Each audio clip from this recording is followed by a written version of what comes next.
Եթե մի կողմ ենք դնում են պնդումը, որ այս նախագիծը նրա համար չէ, որ հանրային հեռուստաալիքներից մեկը փակվի, եւ նշվում է, որ 3-ի փոխարեն 2, այսինքն սա հանրությանը ստիպում է մտածել, որ դե եթե 3 չի 2 է, ուրեմն մեկը պետքա դուրս գա։ Իհարկե հասկանում եմ գրածավոր պարտադիր չի որ դուրս գա, բայց երկրորդ հարցը, որ օրինակ դուք չեք կարծում, որ այս բարդ այսպես ասած, ինչ խոսք ասես, որ մարդկանց տալիս են տարբեր ալիքներով, հեռախոսներով, չգիտեմ, YouTube-ներով, ճիշտ չի, մտածենք, որ այդ ալիքը, որը ուղղված է մշակույթին, մեր եկեղեցուն, չգիտեմ, մեր պատմությանը, ավելի լավը դարձնենք եւ ոչ թե այն այնպես անենք, որ չլինի։ Շնորհակալություն, պարոն Ազարյան։ Հնարավոր մանիպուլյացիաները կանխելու համար կարևոր եմ համարում ասել, որ առաջին բանը, որ քաղաքացիական պայմանագիրը արեց տեսալսողական մեդիայի տիրույթում Թավշյա հեղափոխությունից հետո դա շողակաթ հեռուստաալիքի ֆինանսավորման բարձրացումներ։ Ինչպես հաճախ պոպուլյար է հատկապես ընդդիմադիր շրջանակներում կոչել մեր քաղաքական ուժին եկեղեցատյաց այդպես կոչված քաղաքական ուժը, իշխող ուժը 2024-ի տվյալներով գրեթե 2 անգամ ավելի բարձր ֆինանսավորում է նախատեսել, քան եկեղեցապաշտ այն իշխող ուժերը մինչև 2017 թվական, որովհետև 2017 թվականի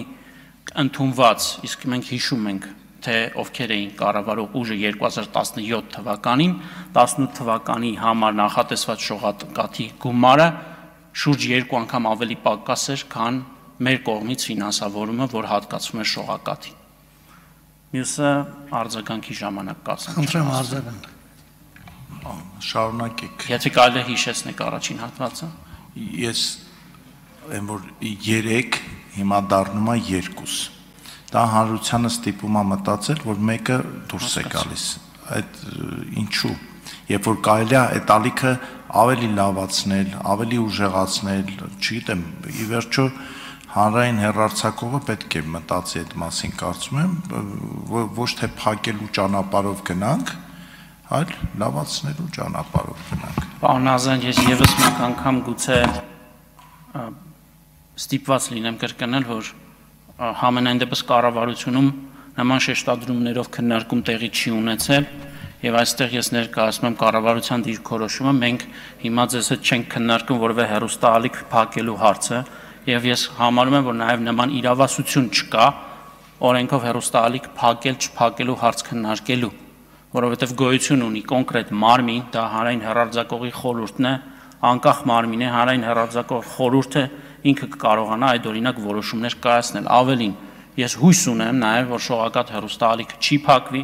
այլև կօգտվի այն նոր հնարավորություններից, որոնք մենք արդեն իսկ ստեղծել ենք, մասնավորապես օրենքի նախագծի հեղինակները հենց հիմնավորման մեջ անդրադարձել են հանրօգուտ մեդիա միջավայրի խթանման համար ստեղծված նոր հիմնադրամին, որը դրամաշնորհներ է տալու բոլոր այն հեռուստաալիքներին, որոնք որ հանրօգուտ բաղադրիչով կոնտենտ են արտադրելու, որտեղ հիմնականում կենտրոնացված են լինելու մշակութային, հոգևոր եւ կրթական բնույթի հեռուստահաղորդումները։ Մենք ուրախ կլինենք, որ նաեւ շողակաթ հետագայում դիմի հիմնադրամին եւ ստանա համապատասխան աջակցություն ու որակյալ կոնտենտ արտադրի ու հեռարձակի, որովհետև ներողություն եմ խնդրում, ավարտում եմ, այն 2019 թվականներին այն մեծացումը բյուջետավորման, որ մենք իրականացրել ենք, նաև նպատակ ուներ շողակաթի հեռարձակման որակը եւ հաղորդումների որակական մասը ընդարձակելու, որը ցավոք սրտի տեղի չունեցավ։ Այսօր դժվար է անել մի այնպիսի պնդում, որ շողակաթ հեռուստաալիքը դրա արդյունքում ամենաբարձր ռեյտինգ ունեցող հեռուստաալիքների թվում է։ Չմոռանաք հավանել տեսանյութը եւ բաժանորդագրվել Civic AM-ի YouTube-յան էջին։